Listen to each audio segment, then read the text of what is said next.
Good evening, everybody. Welcome to another episode of Edutainment. Tonight in the house, it's myself. Chad is still in Namibia. He's having an amazing journey. We also have lovely Samantha in the house. Hi, Hola. Sam. Hello. And the ever-smooth Fagan is also here tonight. Hello, Fagan. Hi, good evening. It was suave earlier, but I'll take the smooth. Oh, smooth, suave. Just giving you a compliment there. Suave is not a very woke term. Oh, I see. All right, so tonight we are venturing into an interesting topic, something that has evolved over the years. And we're going to talk about wokeness.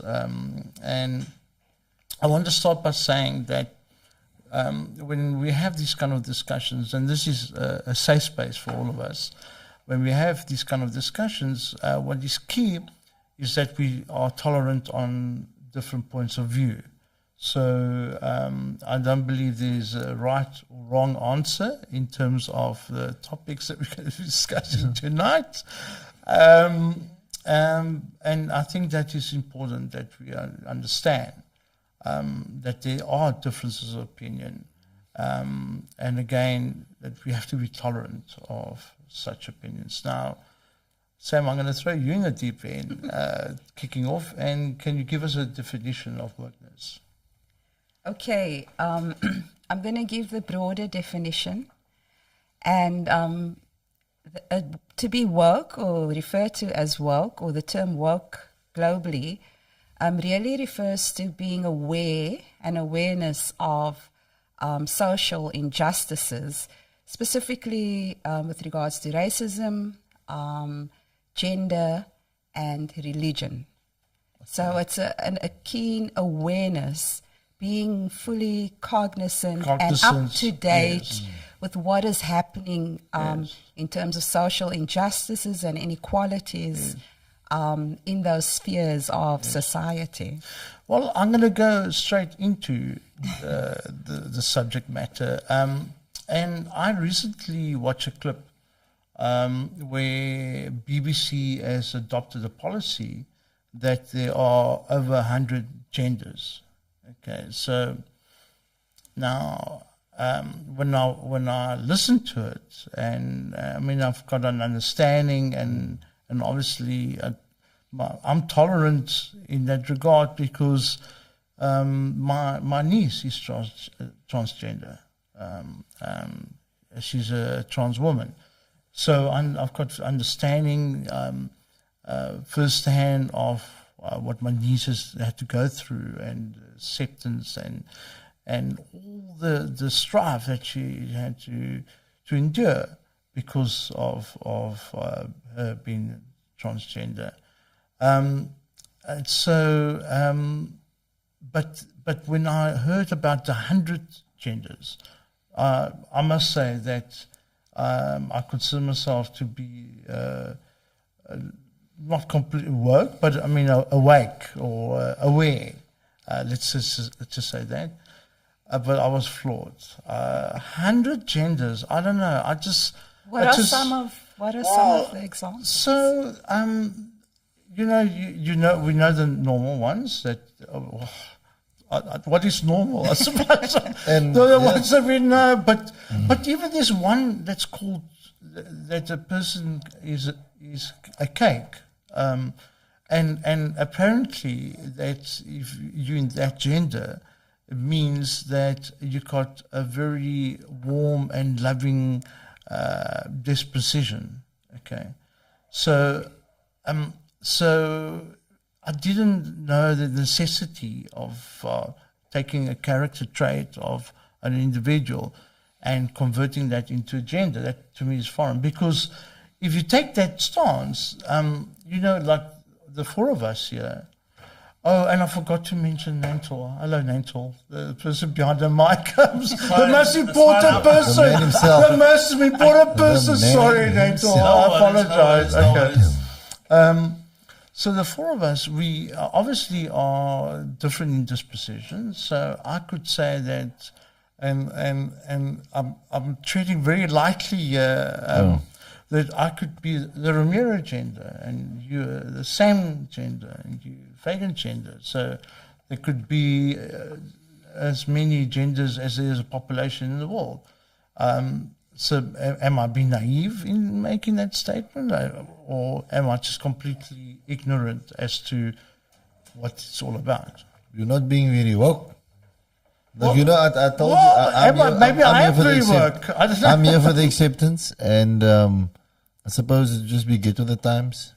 Yeah, Nantel's pulling up something from the Native Americans that believe in. Yeah, I just thought I'll pull this up because somebody mentioned this some time ago, and this was their belief before the Western world wipe them away. Yeah, so they believed in 5 genders, not part of the norm that we're experiencing today. So maybe we should just. That's very interesting. So that of our female, male, two-spirit female, two-spirit male. That is very, very interesting. So I mean, I'm so glad you put that up because even in such a traditional culture, there are more than 2 genders. And I think, it's for me the acceptance and now I don't even know. This is the first time I'm hearing about the 100 genders, by the way. I know that the LGBT community, and besides the LGBT community, that acronym just gets longer every year. Yeah. Well, now there's a plus at the end. Oh, there's a plus, so whatever, so because of the 100. So, it's either giving people a place to belong, or it's giving us an extra way to divide ourselves. Because that's why they create certain things. Race. Yes. Everything you mentioned. You mentioned, what did you mention? It was the injustice of race, religion, divides us, and gender. Divides us. Yeah. So the 3 pillars of division that they created amongst human beings, we still, and now they just created more. So now they've added a longer list. So it and this is what it does. It should. It's created to divide, but yet it should be we belong, and then it becomes a point of when you don't understand how everybody go. And one of the things we always pull on is old principles, and take old principles and put them with new traditions, and then we start getting that wokeness. Haven't we? So it's a dangerous thing to say traditional because the thing is there's no dispute, I would think, that there's a difference between a biological man and a biological woman. Okay, but now it's even transgressed into a situation where people trying to put forward the idea that men and women are actually the same. Okay, and what I mean by that is this, that you have a situation where in sports field where you have a biological man that identifies himself or herself as a woman and now competes in women's sports, and they beat the woman hands down. There was a swimmer, for instance, a male swimmer, I can't remember the name, that was ranked internationally as at about 400 in the men's division or the men's swimming arena. And 2 years ago, he identified himself as a woman and he started competing in women's swimming. And he's number 1, and she's number 1. She's number 1, and winning by a huge margin. Okay, to the extent now that women's rights have been infringed, biological women's rights have been infringed, because you have this kind of situation, and this is also taking in wrestling. And there can't be a discussion to state that biologically a man and woman are the same. They're not. Men and women are different. Yeah, I agree with you, Dave. I agree with you. The challenge is with 100 different genders, Are we as a society actually able to uphold such, really ambitious stances for society? We're failing to actually look after our women in society. Yep. Number one. How are we going to take care of 100 other categories that want attention and equality? But the thing is, for me, it's a recipe for disaster. Well, okay, you see, but the thing is this, that there's no question that whatever your gender persuasion is and what you identify, that everybody has to be treated equal, regardless of your disposition. I think that is key. That's basic human rights. That's a basic human right. So, but logically, and I hesitate to talk because I know this is so sensitive, and you can be destroyed if you say the wrong thing. Okay, but at what stage do you say, okay, is it a matter of one just has to accept whatever the other person identifies with, and one has to then accept their pronoun? Is it incumbent upon us just to accept it? As many, so say for instance we reach a stage where there are 1,000 genders. Does it mean that we as a society just has to completely agree with this kind of situation? And isn't there a space where people can turn around and say, well, maybe this is not right anymore? Yeah. And if you do say that it's not right anymore, are you in a safe space, or do you get cancelled and destroyed? And here we go. You know, Can I just say something? Maybe try and see it this way.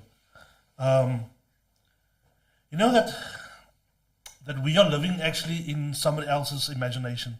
Like if you the movers and the shakers of this world. If you think of Steve Jobs, we are actually part of our lives today. We are living in his imagination, but they thought up and manufactured, right? So they shaped our reality. You know what I'm saying? Same with Elon Musk and people like that. So the way I see it is when the LGBTQ people is asking us to accept them, they are actually just saying we want to be part. We want you to be part of our imagination.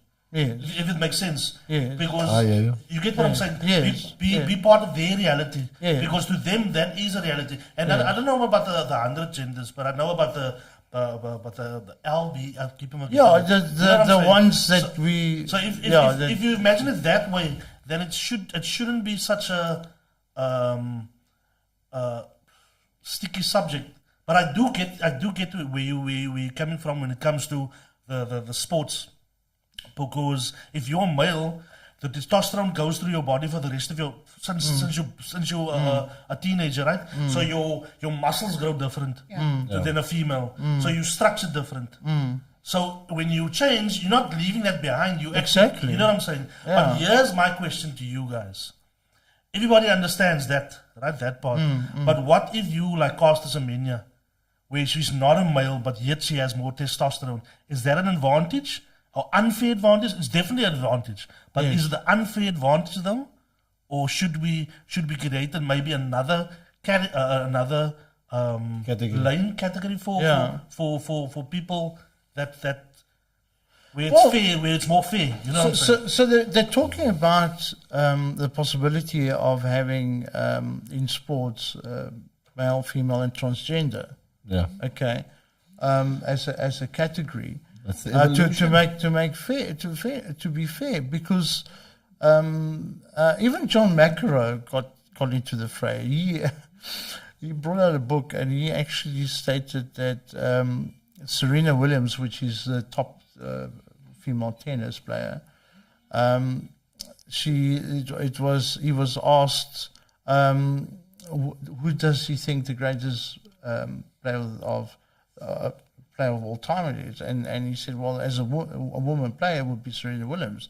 And the presenter said, well, why are you categorizing it? Why can't you just say that she was the best woman player ever? Best tennis player ever. Why do you say woman? And he says that if she had to play in the male circuit, she would probably only rank 700th. Oh, wow, he said that. He said that. And, he got lambasted, he got nailed. But the reality is that, I can't remember which year, she did play a male player, and he was ranked 203. And she lost very heavily in 2 straight sets. There's no question about the fact that a biological man and a biological woman are different. Okay, and anybody trying to say that there's no difference between the two, there's no science to that. There's no logic.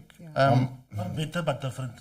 Yeah, I'm gonna stay I didn't say better but different. Yeah. No. I said sometimes you have to be the wording. Sometimes there's nothing wrong with you, because sometimes people misunderstand and want to misunderstand you. Yeah. So it's the clearer you make yourself, the better. Actually, if you know what I'm saying. Yes. Well, it goes. Important. It goes to and we're sort of going to jump a little bit because, but it's all part of the same subject matter. So I watched this clip where, in America, if a Supreme Court judge gets appointed, they go through a procedure of being questioned by Congress, by a committee of Congress. Mm-hmm. And this is quite recently, and there was a woman judge that wanted to ascend to be a Supreme Court judge, and the congresswoman asked her, give me a definition of what a woman is, and she couldn't.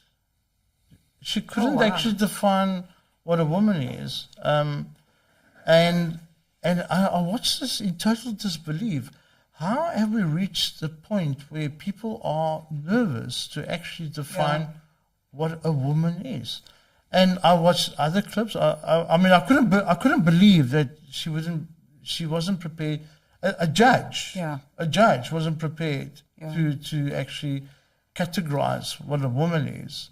And I didn't think that was such a contentious issue. Yeah. And then I watched another clip. A non-binary individual turned around and said, the definition of woman is a state of mind. It's an holistic expression. Yeah. And I don't know what your take is on that. I think that's so confusing. I think that sexual orientation, we should take it from the exact wording, should be based on sexual orientation, reproductive sexual that's what the word initially meant. But now I really want to flip this thing on its head a little bit.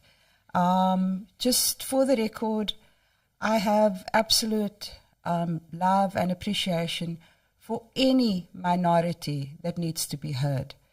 Having obviously suffered apartheid and as a woman, many other types of injustices, it's actually the worst thing is not to have a voice.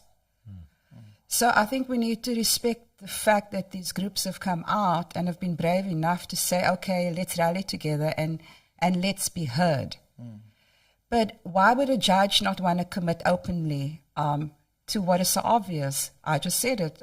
Like for me, maybe I'm being ignorant, and this is my opinion, it's not anybody else's, but sexual orientation should be based on what sex, and for transgenders, obviously we understand the anatomy of that.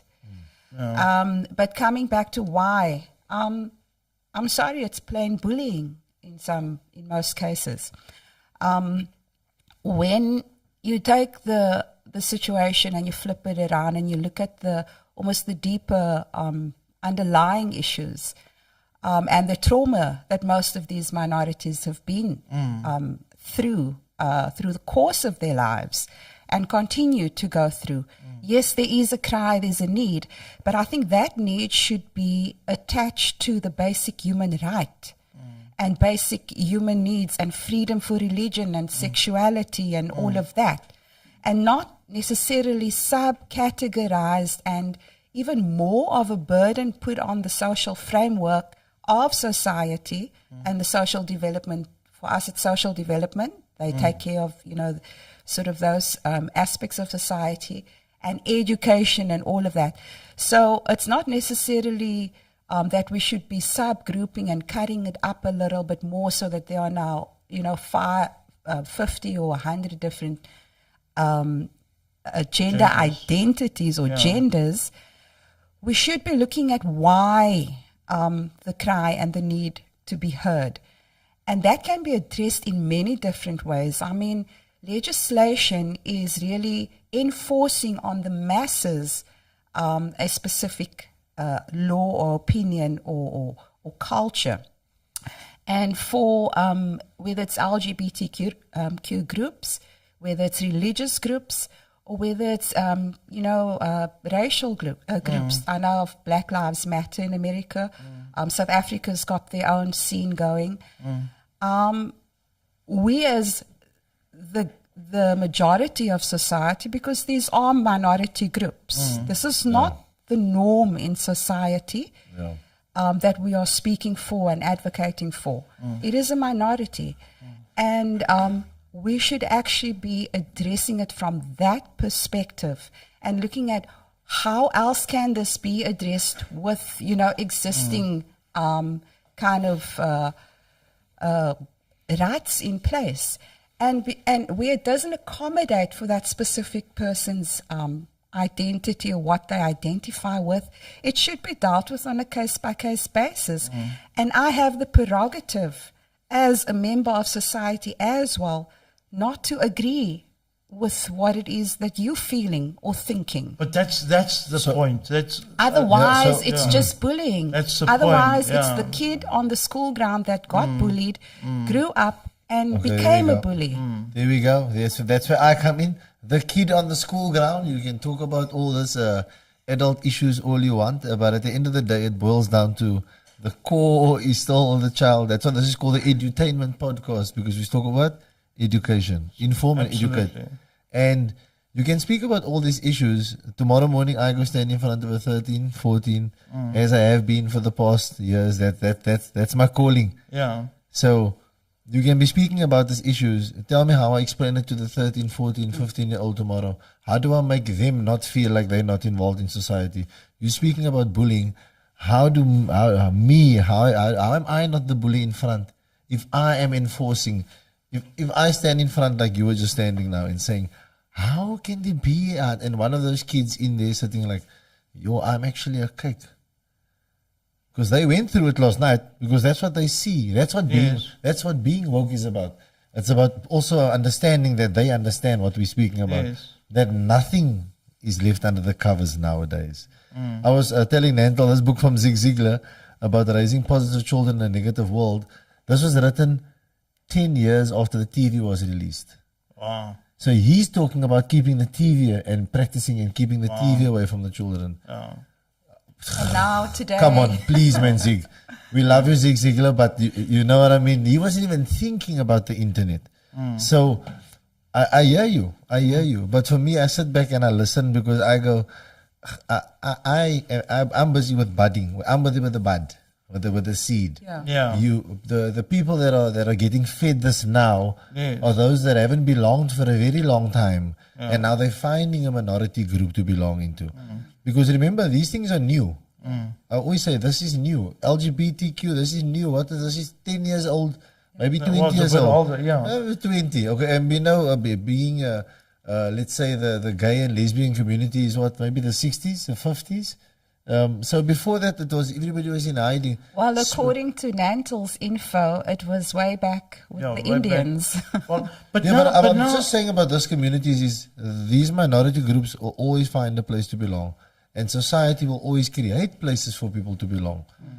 So for me, again, working with youth, when we have issues like this and the being woke and the deciding what you are, I don't know. I work with kids, right? So I work with girls and boys. That's all I work with. They know it. They know my stance. And it's important for them to also understand where they are at whatever time they are. they're able to come to somebody and speak about it. Because that's where all the issues come. When they don't come to somebody to speak about it, when they go to something to find out about it, now they go, boom, click. So they click on, boom, 100 genders popped up. Oh, let's choose one of this. Because they don't trust the voice that it actually comes with to make me feel like, okay, you have your belief, but you are open to listening. So again, when I speak about the LGBTQ community, I won't bring up any biblical scriptures or any, because I know it's gonna be a debate, and I don't want to debate about it. I need to make you feel comfortable in your skin. So, because I don't want to win. For me personally, I don't want to win. I don't want it to be I want us to understand that society has evolved into a place where we have to evolve with it, and I understand the frustration. And for me also, growing as they grow older, the kids, making them understand that as you grow older, there's only black and white. There's no gray area. So when you walk into a business one day, they're either gonna go male, female. There might not be that column there for you. So you need to, and it's like, for me, I always talk about code switching, knowing when to use a certain language in a certain place. Soon you're gonna have to identity switch. And we see it. We see how some of our LGBTQ are making it big in certain industries because they know how to be a certain way in a certain industry. And again, what if we have somebody? And again, it just takes one big social media influencer to come out and say, "I'm a kick." Yeah, and then it's big, and then everybody's okay. So you brought a very interesting point now about the children. And that's also a massive debate in this area. Okay, so there was this again. I watched this clip where this family was 3 adults, 2 are non-binary, and they were married, and there's a woman. So there's 3 in this relationship, and they've got 2 kids. One is 2 and one is 4. And the non-binary person the pronoun is they, for the individual. It was asked of they. If your 2-year-old came to you and said, okay, well now I'm stuck. I don't know if it's mommy, daddy, or okay. So if they came to you and asked, I'm binary now. Would you accept it? And they said yes, they would accept it. And I said, but how on earth? How can a 2-year-old even identify themselves at this stage? Because you're growing, and what the whole question is that when you talk to kids with this possibility of all these options, then aren't you now implanting the ideas? Okay, so they might not be non-gender or transgender, or they might not be, but now they're exposed in that environment, and they can see, and obviously the 2 non-binary individuals in a relationship speak openly about it to the extent that a 2 or 4-year-old understands what it is and can turn around and identify. And it brings up this very, very interesting follow-on to this, because in Canada and in a lot of countries, if you're transgender, you're allowed to, before the age of 18, actually what's the term that is used? Not transform. Transfer?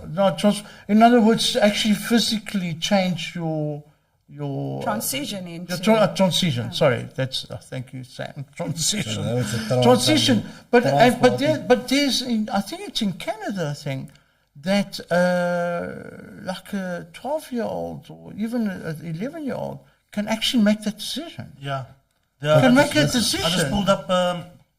There's a thing in America. I think that they call it puberty blockers.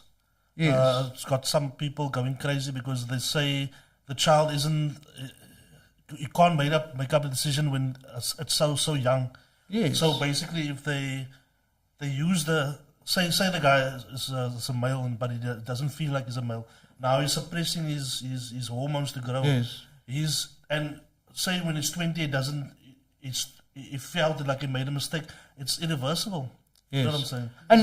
And the operations as well, the procedures. You now have this you can't leave it up to a child. I think the studies show and that 80% change their mind.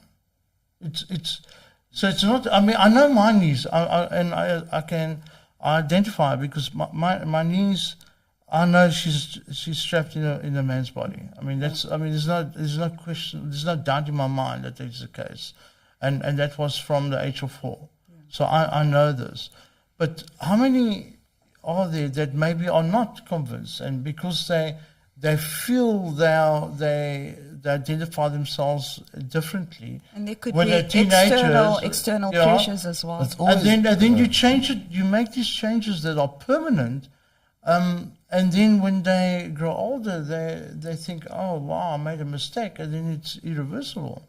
So, again, it's such a difficult topic. So it starts with, again, positive parents make positive children.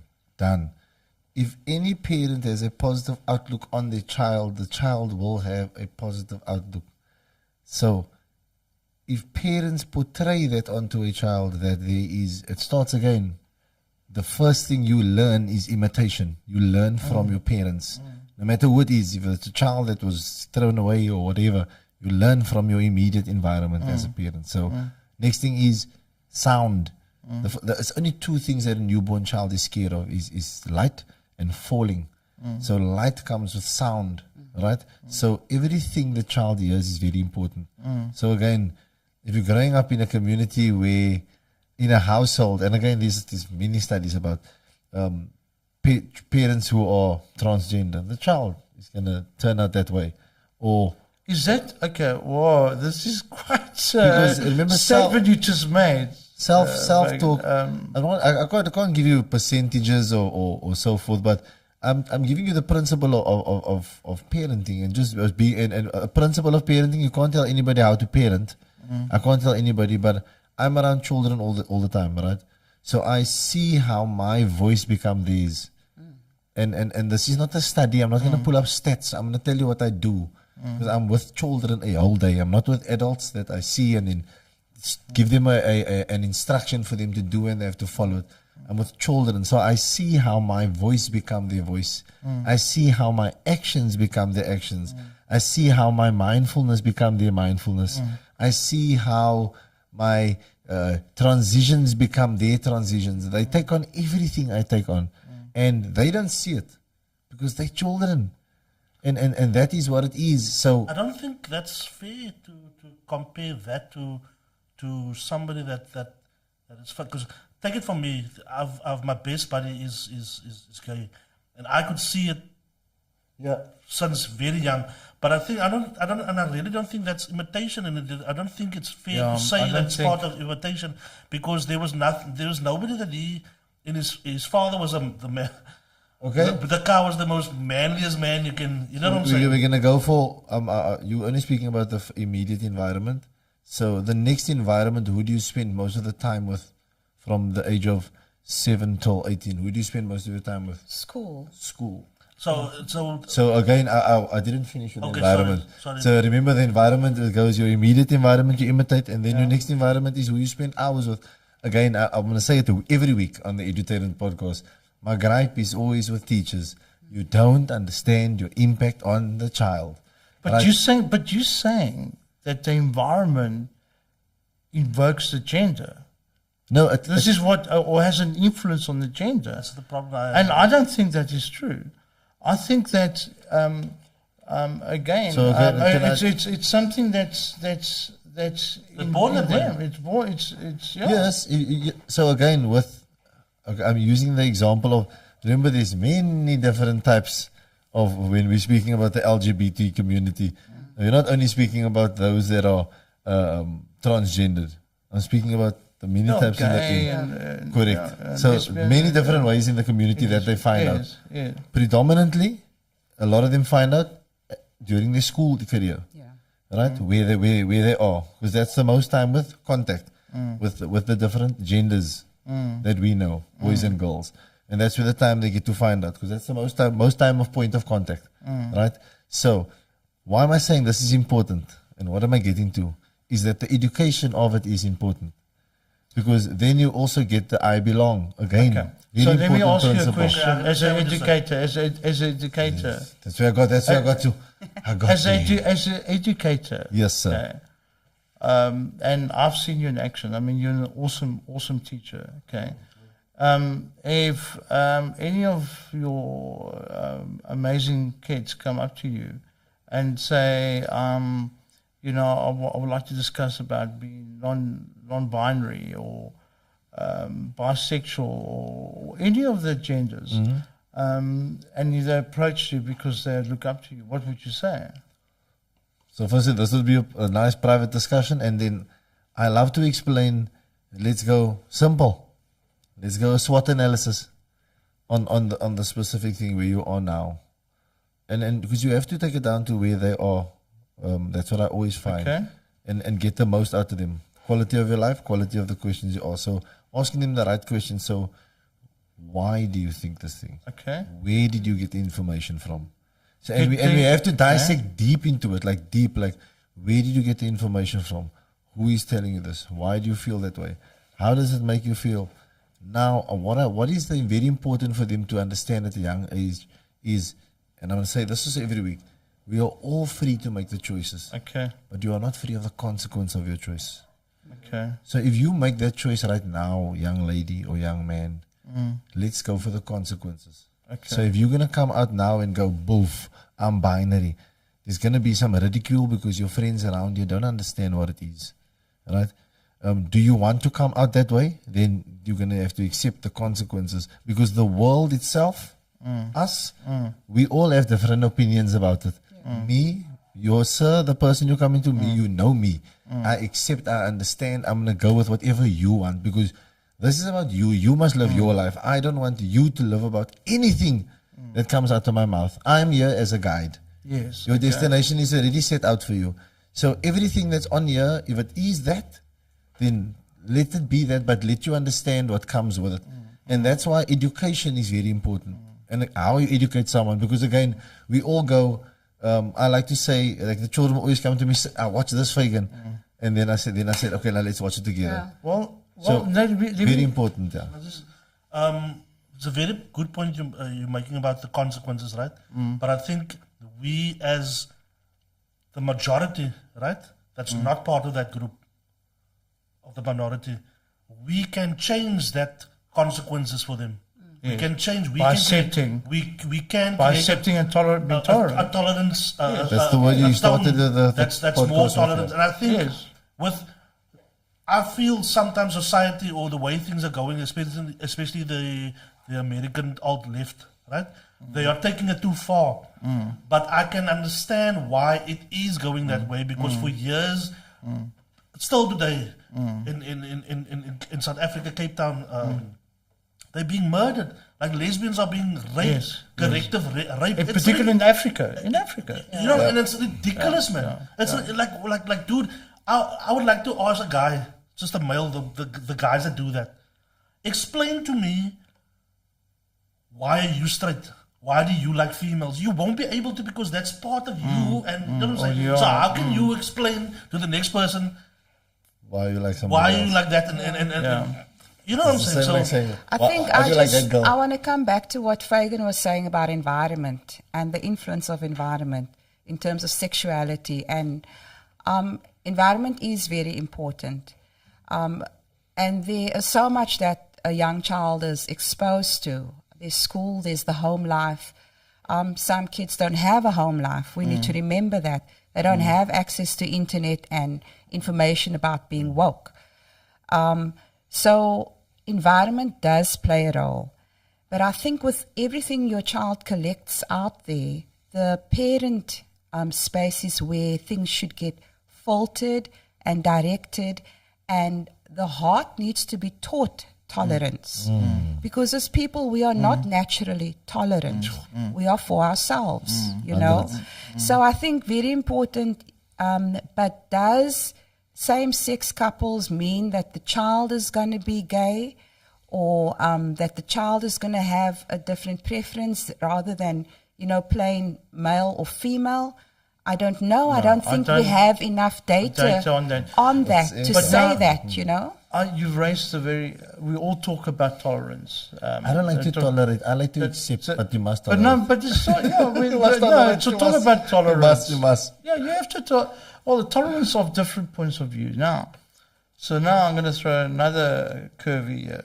Okay, so when people are religious, Christians, Muslims, and Jews in particular, the Abraham religions, the three Abraham religions, they're quite clear as to the stance on homosexuality. Okay. Yes. Now, so if they have that point of view, and they've got a very strong point of view about it, and they're against it, do as people that are more, so let's just use the term open-minded, does that mean that if someone turns around and says, I don't believe in transgender or homosexuality because of my religious beliefs, should those people be chastised and cancelled? Absolutely not, because then we are being bullied as another group of society. So I think for me, and I'm happy to express my opinion about this, where we have gone wrong and have shown intolerance, where we should have shown tolerance, and I can't speak for the whole Christian faith and the whole Muslim faith. I'm speaking about people who use that as a crutch to be mean to others. Okay? If you are really walking in your faith, me for example, you guys know I'm a born-again Christian, I have to do what God says. I have to submit my life to that faith. As a Muslim, as a Buddhist, you walk a walk. You know what I'm saying. As a Christian, I walk a walk. But it's not just homosexuality that God is against. He's against murder. He's against other things. Now you say, oh, you're equating me to a murderer. No, but I have to love the person. But I don't necessarily have to accept who they are just because they have made it clear. Similarly, you don't have to accept being a Christian.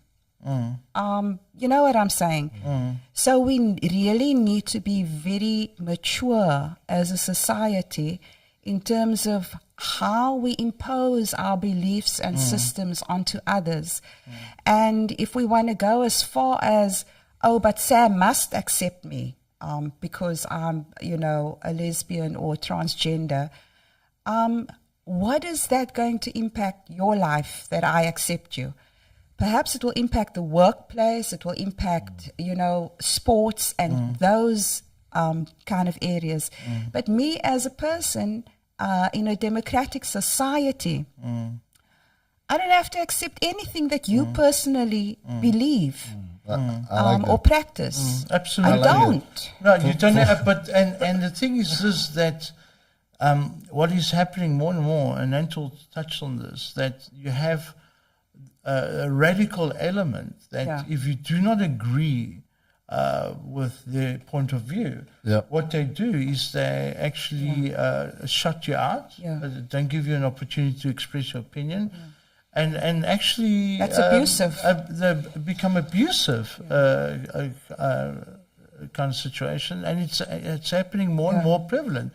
Where people have got strong religious beliefs, they go on the podium and say, for instance, they don't believe in abortion, for instance, which is another contentious topic.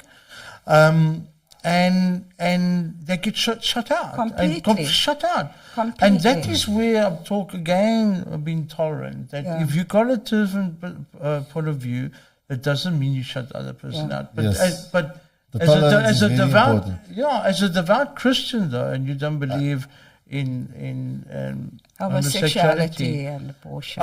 What is key, though, as a Christian, though, is that you will treat that person as an equal. Correct. I need to continue loving on them. Yes. And I can't be the one to always, being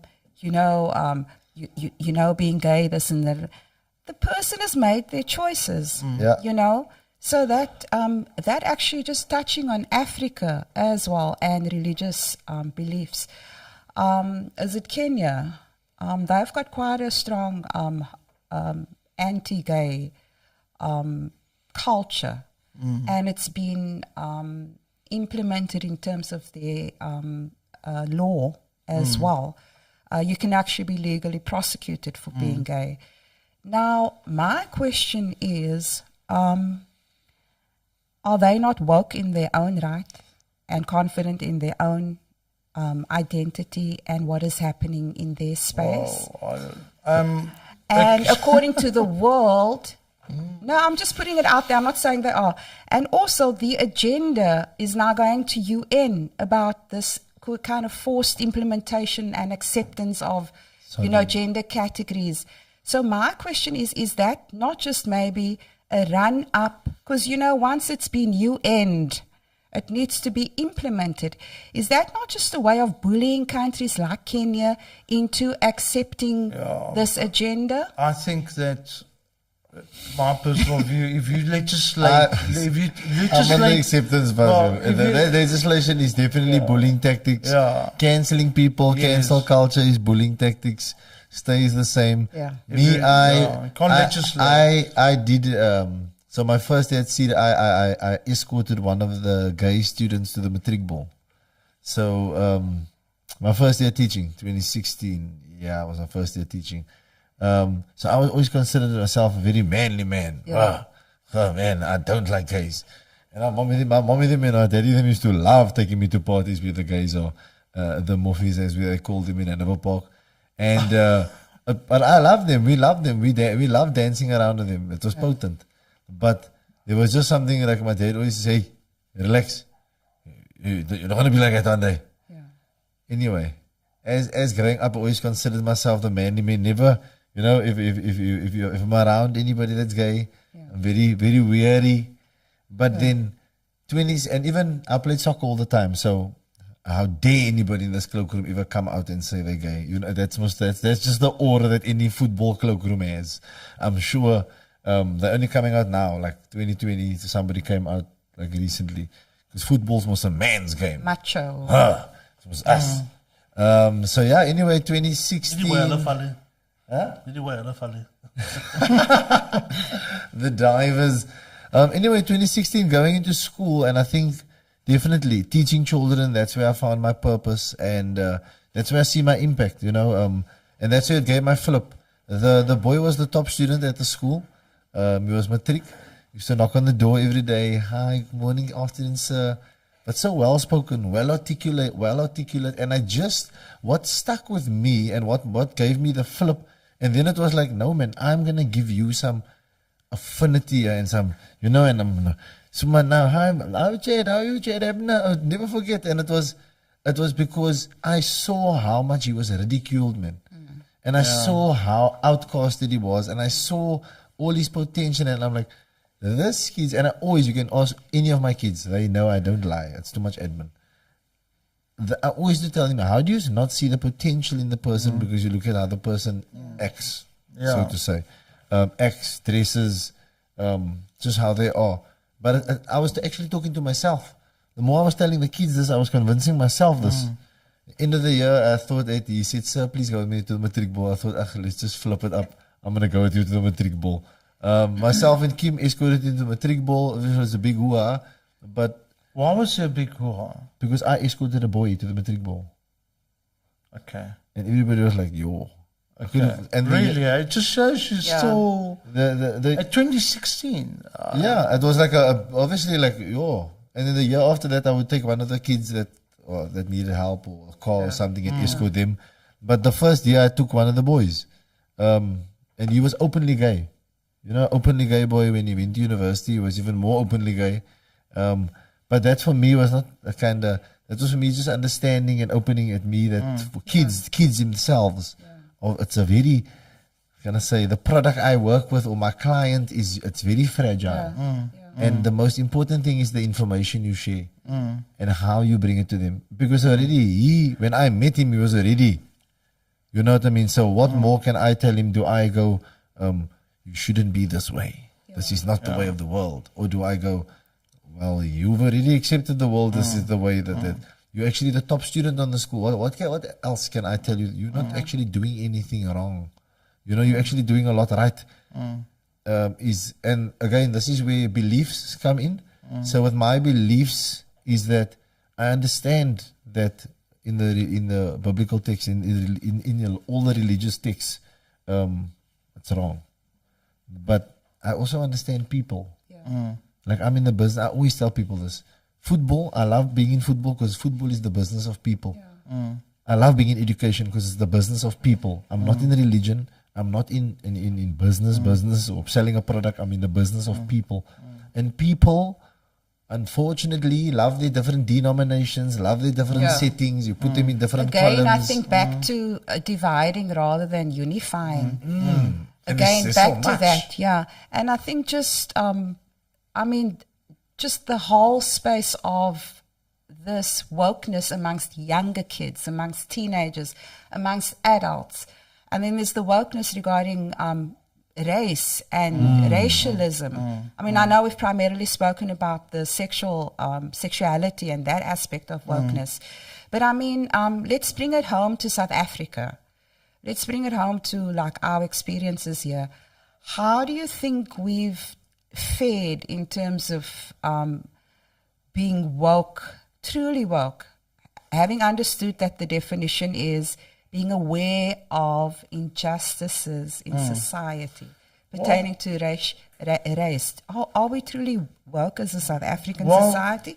Are we just going around in circles pointing fingers at each other? I think that, look, we know we've got one of the most progressive constitutions in the world where everybody's got rights. Yeah. And so the good thing there. So on paper,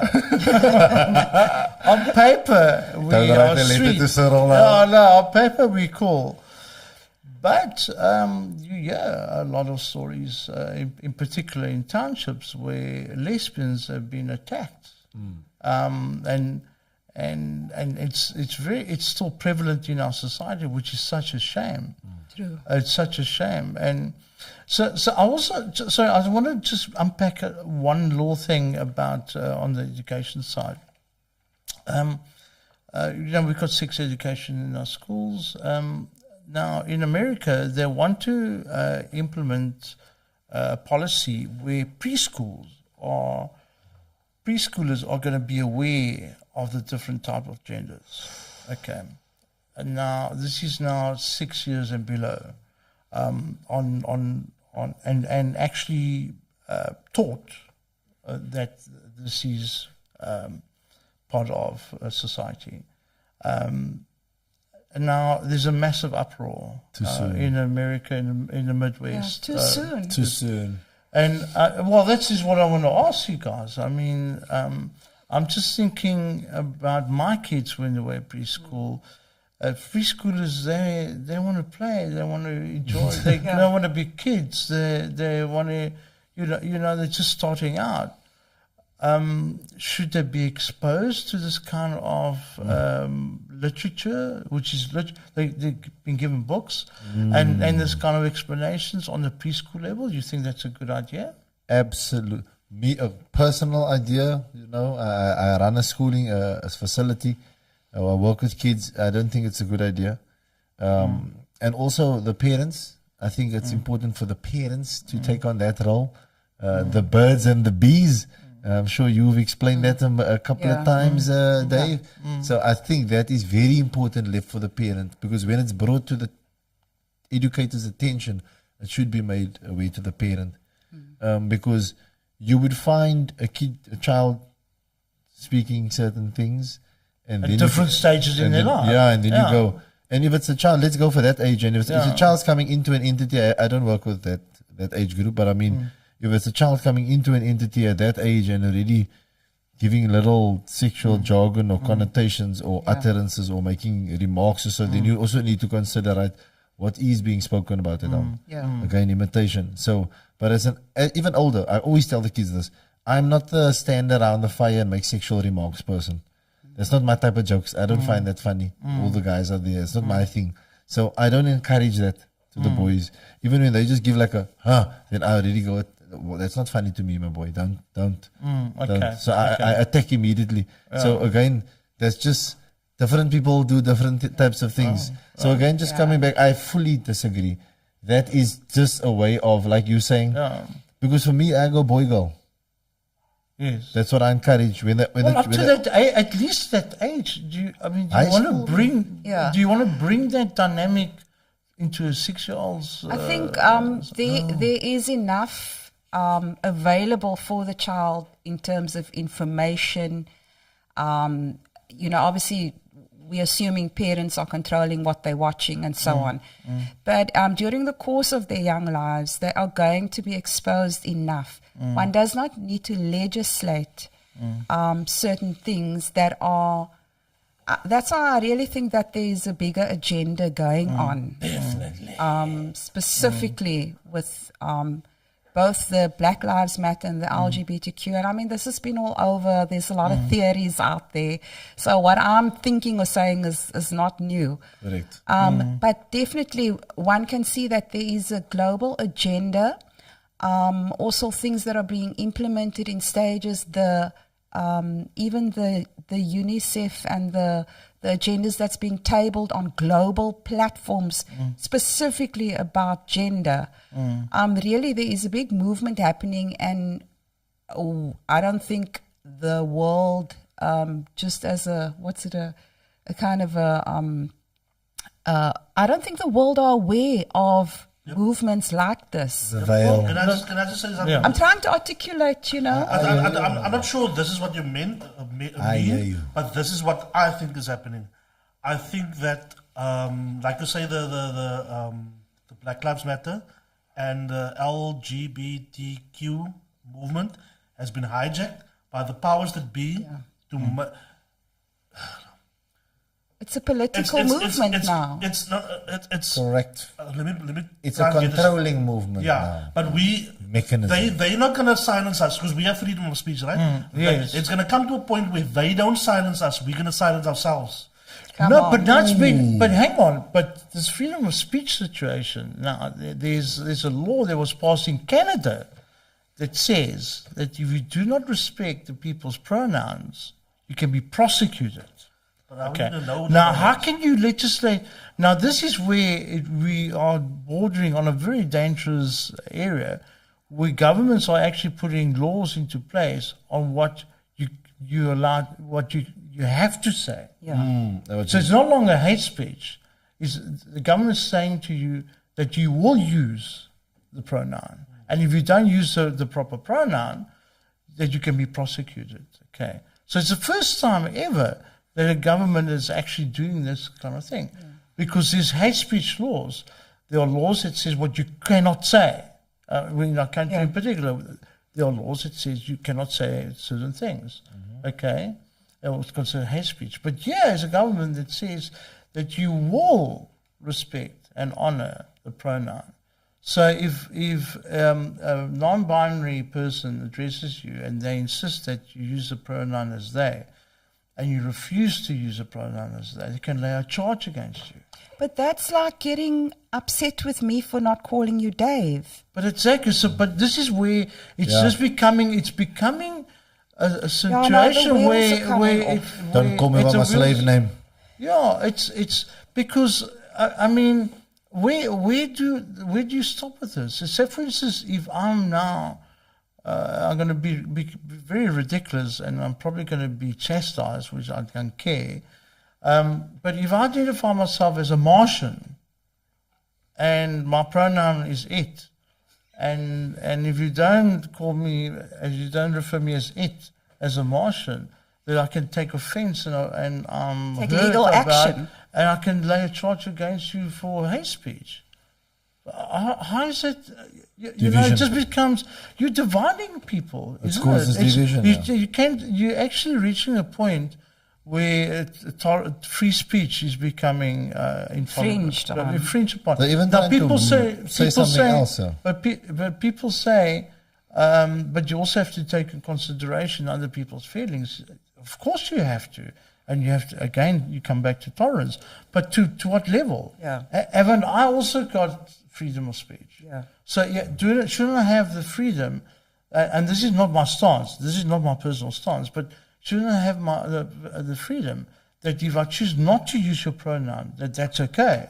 Because I also got freedom of choice and freedom of speech. Exactly. However, if freedoms are being negotiated on global scales and being drummed down, you know, people have people in pockets. So who's got Africa in their pocket? And they might belong to the UN and subscribe to certain things and whatever. So, you know, freedom is being negotiated at tables where the right groups are not maybe involved. And back to what I was saying, for me, from what I can see from a layman's perspective, there's definitely the misuse of this LGBTQ and Black Lives Matter, and in other countries, other movements that stand for you know, certain equalities, but actually have other political agendas. So for me, Dave, the answer is absolutely no. You should not be infringing your view of yourself, your own identity onto others. If I don't want to call you Dave and you don't want to call me by my full name Samantha, you keep calling me Sam or whatever, I need to remove myself from that situation. Yeah. You need to remove yourself from the situation. Why do we need to be schooled about just acting right towards each other? Because, yeah, some people don't act right. But then you need to deal with it with, you know, what is available. This is a human rights issue. I actually remember one day the kids coming in and saying, I'm a they, I'm a he, who, ha, Yeah. And then I was like, what is going on today again? What new thing is this again? And then they were telling me about that. I'm like, you know me, I'm just you, and it's he, she, kla. And again, that's how they hear it straight up. So it's again just having them understand that, I'm going to use the word traditional. Traditionally, we just have black and white. Yeah. Boys and girls.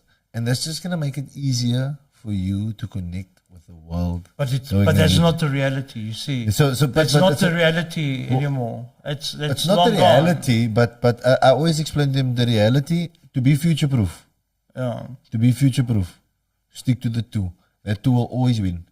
Male and female will always be there. All the others there will falter out. They'll argue about it, whatever will happen, but that's for me. I don't think. Do you think they'll ever take male and female away? See, no, but listen. The thing is this: that the argument is that if you don't give education in terms of these kind of different genders, when somebody is or identifies themselves as a particular gender and they don't have a platform to talk about it, and they don't have a platform to express themselves, they go into a depressive state.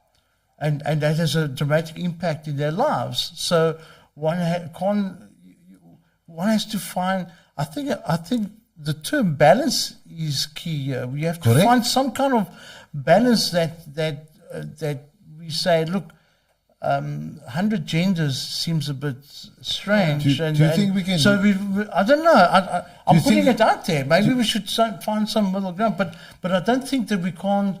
I think there must be a platform where teenagers can speak about it in a safe area, and it can be discussed properly. So, because if it's not, then it leads to other social problems. Yeah. So remember, like you're saying, a place to discuss, safe area. A place to discuss, safe area can be one-on-one with someone. Doesn't need to be a group of people. That's why these groups are minority groups. They find smaller areas. And having a place to come. Like for me, it's also, if you're gonna want to share your orientation now at the top of on your Facebook and everywhere, there's consequences to that. Always explaining how. Yes, I want to hear your story. I want you to say, I want to speak about. Let's talk about it. And if you want to share it in a group, then we can share it in a group. Very important to explain to children the consequences of their actions, because they are freedom of choice. We were talking about freedom all the time. That's what I wanted to say. People have freedom of choice, right? But you are not free of the consequences of your choice. And again, with society, Stanley, with great power comes great responsibility. You have the power to choose your orientation or you 100 genders, right? Now you need to balance that power that you were given with the responsibility. And with the responsibility comes a consequence. Yeah, but this is the problem, right? There shouldn't be consequences. No. We live in a society. No, there's consequences to everything, my man. No. But if somebody you breathe the wrong air, you die. But if someone is gay, and the person comes out as being gay, there shouldn't be consequences of the person stating they're gay. Not in this day and age. There shouldn't be any consequences.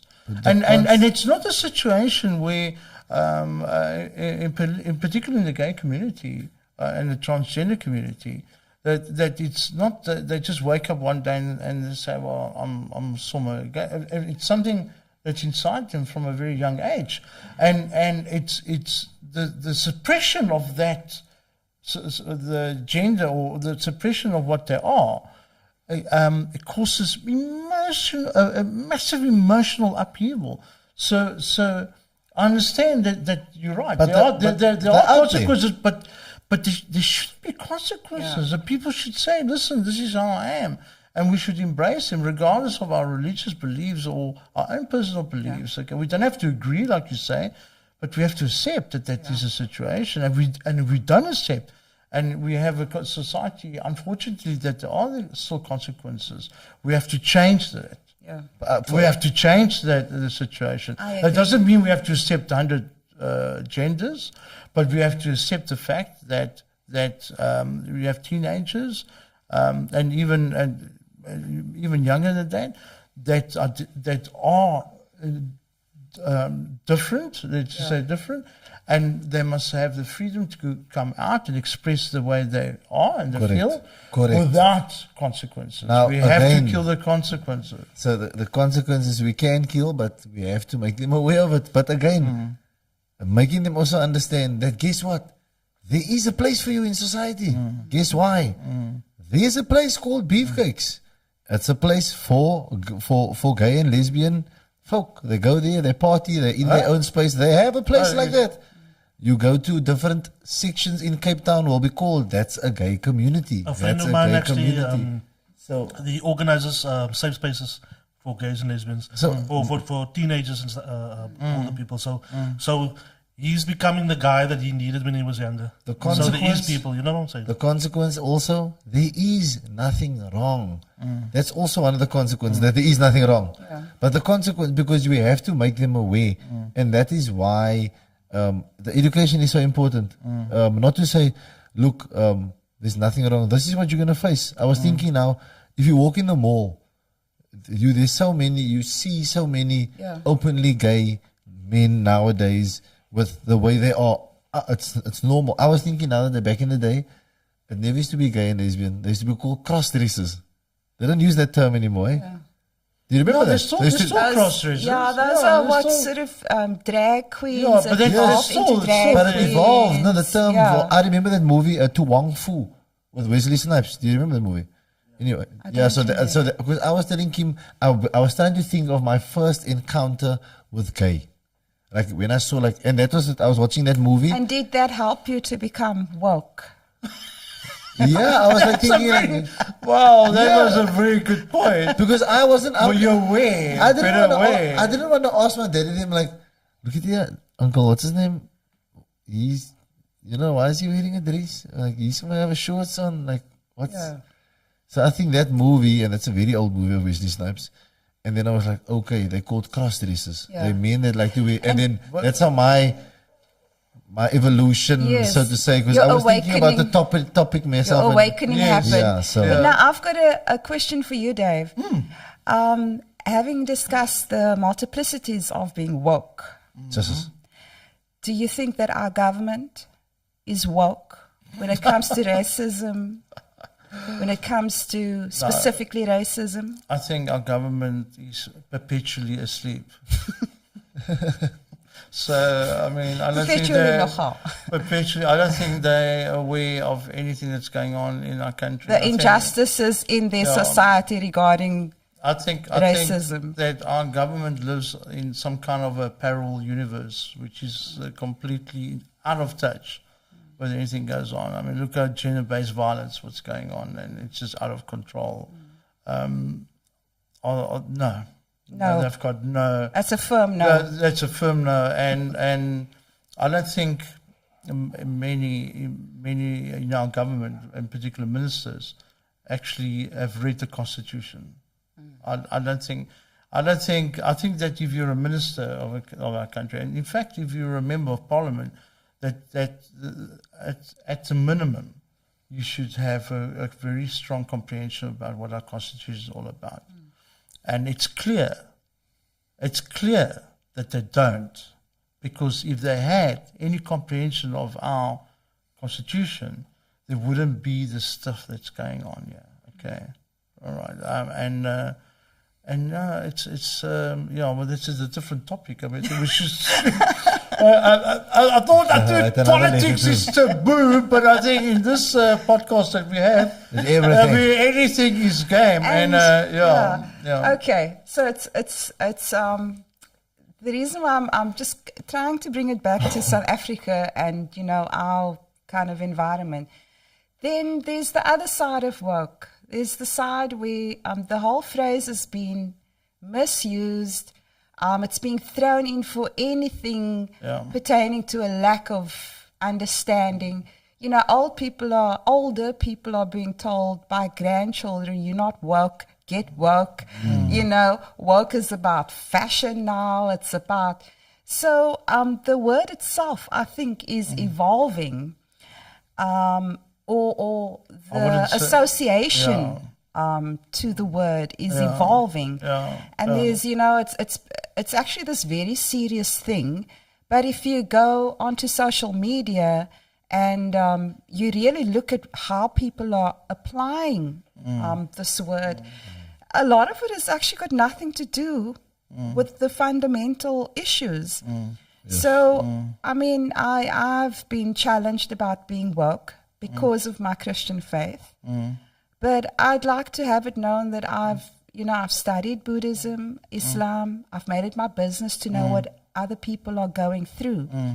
So I can speak from a point of empathy and understanding and compassion, which is what my faith calls me to do.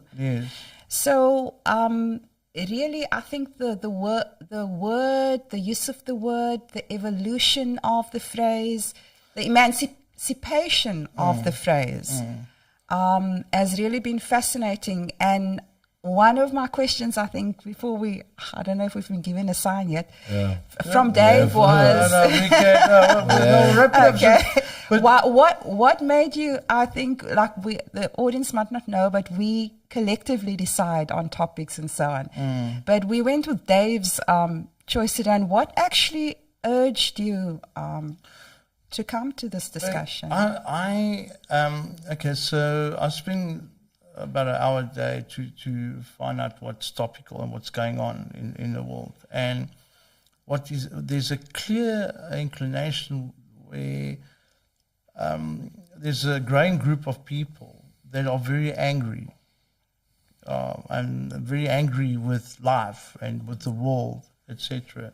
And they've put their claws into these aspects in an effort to really express itself in an aggressive, angry manner. What is your message to that? Well, my message is behavior?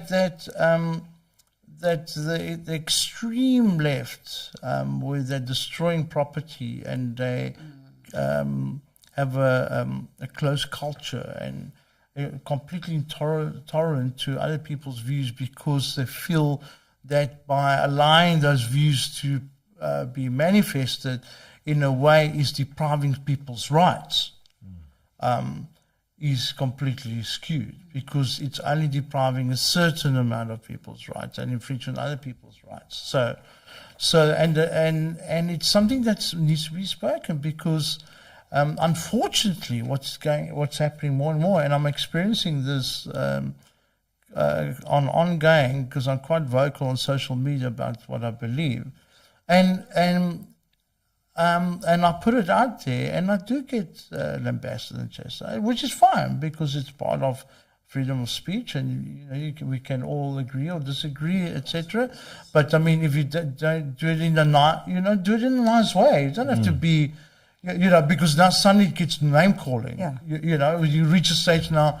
You're name calling, and this is why I want to discuss the subject, because this is important in being aware that it's going on, and just be tolerant on other people's views. And it's shutting down. You get shut down. You get shut down. So I've got this belief as well, and I do it on social media that if I'm wrong, I admit. I come out publicly and say I'm wrong. Okay, so it's not a situation where I say to myself, okay, these are my beliefs, and I'm not prepared to change my beliefs. If I have a certain stance on a particular subject matter like this, and my view is evolving, okay, and if I feel that what I believe and I put out there is wrong, I believe that it shows a certain level of maturity to come out and say, listen, I messed up, I'm wrong, which I have done. Yeah. I have done, okay. However, you have the extreme left that believe that they're not wrong and they're completely right.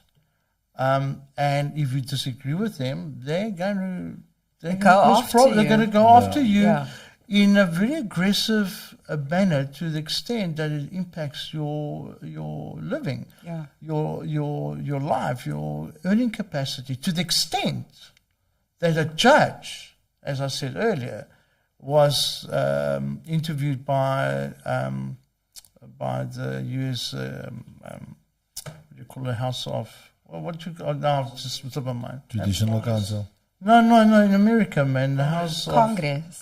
The Congress, Congresswoman. Jeez, I took a blank there for a moment. A Congresswoman turned around and asked a potential Supreme Court judge, what is a woman? And she would not answer it. To the point. To that point, that they're scared. The judge was scared to say a woman is a woman with a female anatomy. Yeah. She was scared to say that. Yeah. Okay, which I find that completely ridiculous. It almost looks like these extreme left individuals almost there, like scrolling and see where they can pounce and express the extreme anger on somebody that doesn't perceive or doesn't agree with it. So it's a bit of an avalanche at the moment. Oh. Social media, like you can't even. I mean, although it's your platform, your Insta, your Facebook, your YouTube, I mean, the censorship is heavy. And now Elon Musk has now taken over Twitter, and it's just lifting all the restrictions for open speech. Good. And the extreme left are going ballistic, okay? Yeah, because he believes in freedom of speech. Regardless, as long as it's not hate speech, that must be clear. But there are laws that govern hate speech. So you can't have Twitter, for instance, deciding for themselves, one person in Twitter deciding, hang on, your point of view is against community norms, so I'm going to delete you. That is not freedom of speech. Freedom of speech is to be able to express yourself in a way that is not harmful. Yeah. And again, there are laws to do that. I think that in itself is opinionated. So how do we create that safe space in a virtual? By talking about it like we're doing it now. This is why we brought the subject up, and we can talk about it now. I would say when stuff happens like Kanye West over the past week, we need to draw a line.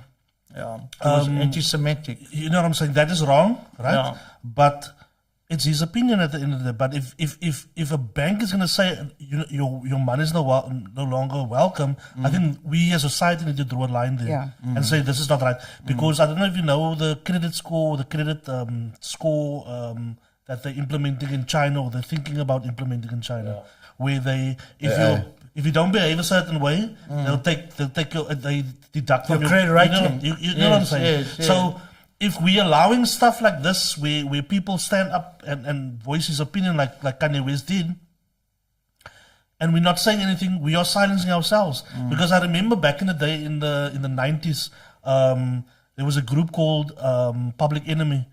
The Minister of Information, Professor Grift, he actually spoke. He said the exact same thing that Kanye West is saying, which is true that they own media.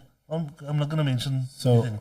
But until today, they took away his passport. He can't travel now because of that. And that was in the early 90s. So there needs to be a line where society needs to say, no, you're not going to do that. Where we say to Adidas, no, you're stealing his designs. You can't do that. That should be illegal. You know what I'm saying?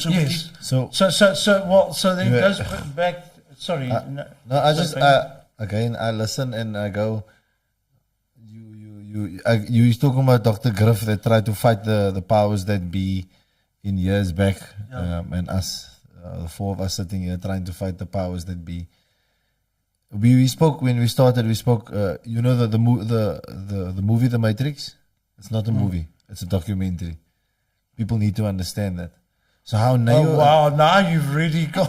So why I'm saying it is because the example at the end when Neo goes into the I'm explaining exactly what Nantel said. When Neo one? No, the first one. The first one is the main one. When Neo goes into the agent, that is Neo going into the media. So the only way for us to infiltrate and to have a better message is to infiltrate the media. So you can't fight against it, right?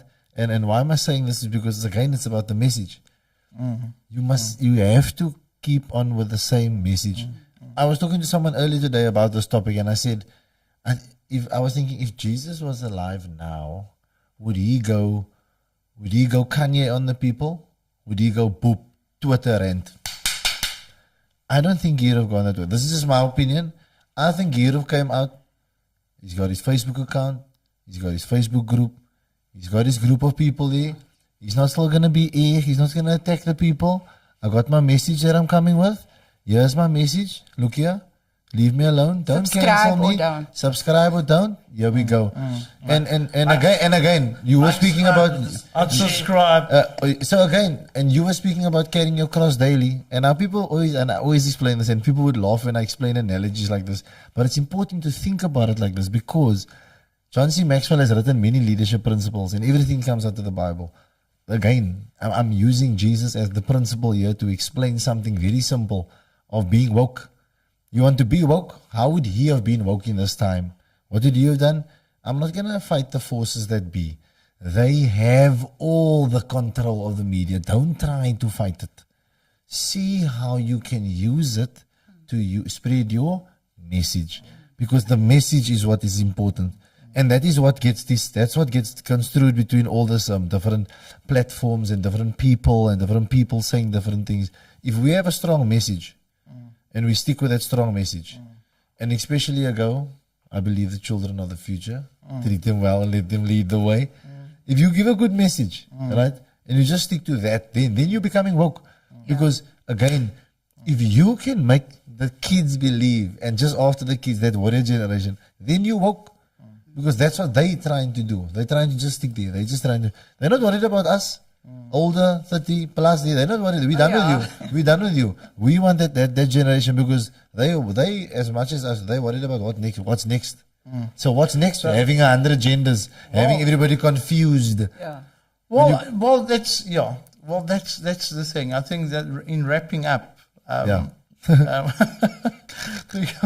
because it's a subject, I'm actually so glad we had the discussion, and I would love to see the comments. So people, please comment on what we're saying.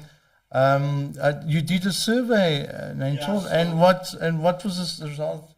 So I asked 75% consider themselves to be woke. Okay, well there you go. Yeah. So that's very, very interesting.